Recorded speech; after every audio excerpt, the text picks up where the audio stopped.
So RaeLynn, let's talk more about Homie the Gnome. You said you got the idea because of the roaming gnome commercials. Yeah. Homie was Sergeant Porter's, the combat gnomes were mine.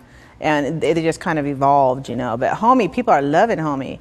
The mayor of the Dalles, I'm not sure he's going to give him back. I told him, you know, he can't keep him. He's got a job to do, so. So he travels around then, and it's sort of a publicity. Yes. It's not stunt, but it's just to create publicity and have sort of a face for it. Right. Yeah. And to give people a very easy way. We mail them. You know, you provide us a letter. We ask for $1 to help, you know, put packages together. And you put a stamp on it, send it to us.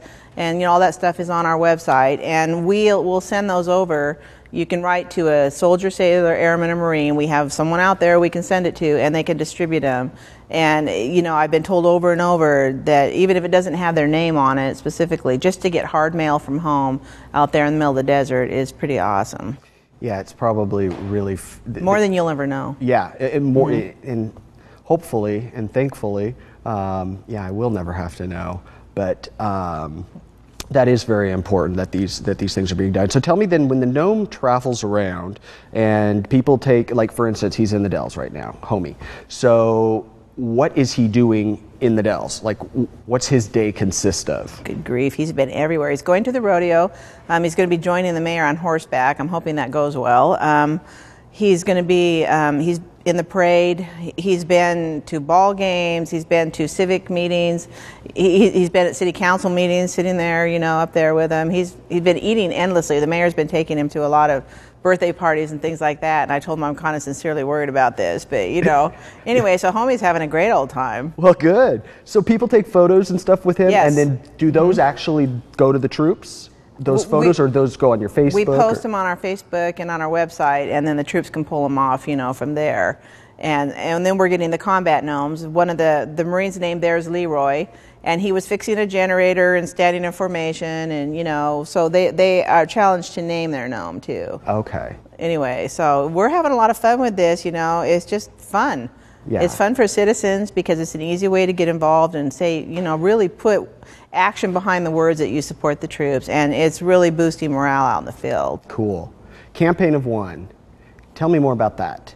The Campaign of One is evolving too, because, you know, it was the one letter, one stamp, and now Sergeant Porter has taken it to the next level, and see, I'm getting commanded to do things, which is a little interesting. Anyway, he hasn't told me to drop down and give him 25 yet, so we're still getting along. Anyway, he asked if we could get some certificates made up, and he's taking them to the orchardists. I think Hood River Valley's already approached them, and some wineries, and he's asking people to give 1/100th, you know, 1%, 1/10th, 1,000th, whatever they can do of a certain, you know, product for a certain amount of time. And that way you're keeping the support coming in, still with the concept of asking for just a little from everyone, which is always our original concept, and only on a bigger scale. And he's planning on taking his show on the road with those and approaching a lot of major corporations, and that's his baby. I got him a business card, so now he's our outreach and marketing coordinator. Officially. You know? Yeah. I told him, now you work for me, because, you know, sometimes he forgets that. Yeah, right. So it's really, I mean, you make a very good point. It's just a little bit. If everybody just gives a little bit, that adds up to a lot. It does. You know, it doesn't take much. If you have 14,000 residents and everybody gives $1, that's $14,000 that you have to support the troops. And we have so many needs out there. There's so many things you could do, you know, but it's all dependent on the amount of contributions that you get. Right. And so... And I really am firm anymore watching what's going on out there. People have an obligation to these troops. You know, we sent them there. We asked them to do something that's a personal sacrifice and risk, you know, and every day, like while we're sitting here, they're out there fighting, and some of them are not going to be winning that fight. And what do you owe them? You owe them gratitude, and how do they know you're grateful if you don't do anything to show it? Paying your taxes isn't enough, you know. You need to be like letting them know directly that they matter. Yeah. Well, as you and I had talked about the last time you were here, regardless of how you feel about the war and all of that, and you know how long it's been going on and stuff, these are still sons and daughters and brothers and sisters, and these, you know, these are our community members and stuff that are over there. They are. And we really, I think, lose. We don't remember that.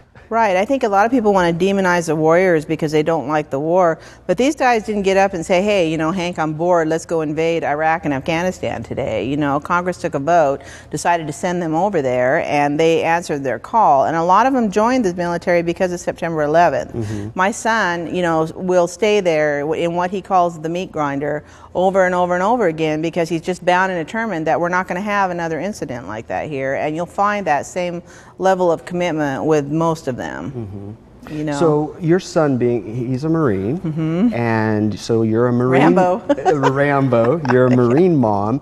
What in this last year, since the last time we got to talk, what's transpired? What have you seen maybe change positively, negatively?